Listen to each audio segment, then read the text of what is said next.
Douglas Ollivant now. He's a retired Army officer, served as the director for Iraq at the National Security Council during both the Bush 43 and Obama administrations. He's now a senior national security fellow with the New America Foundation. Now, you spent a year in Afghanistan advising on counterinsurgency, sir. How has this situation gotten so bad so quickly, and are you surprised at how quickly the government-backed forces have seemed to melt away?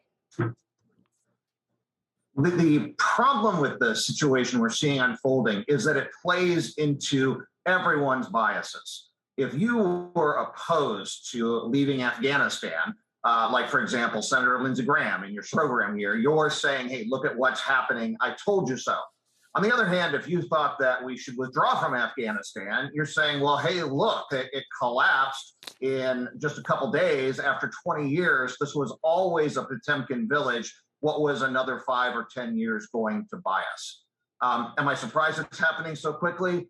Yes, in some places. I spent a month of my life in Ghazni province in 2010 at the height of the surge.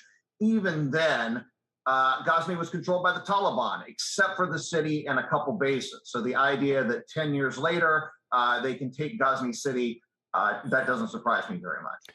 Now, a lot of criticism is about here these days about how the U.S. is acting. What could have been, what would have been a better approach?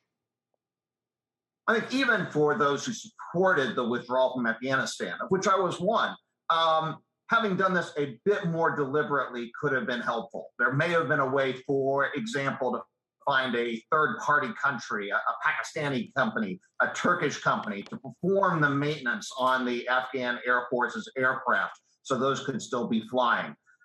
Frederick Kagan has pointed out that we could have pushed this past the summer, past the fighting season, stayed just another couple months, gotten until it was cold and snowy, and then withdrew so that the Taliban wouldn't have the opportunity to move. Clearly, there are ways this could have been done better. But whether this means we shouldn't have withdrawn is still a wide open question. Thank you very much for your time today. We appreciate it.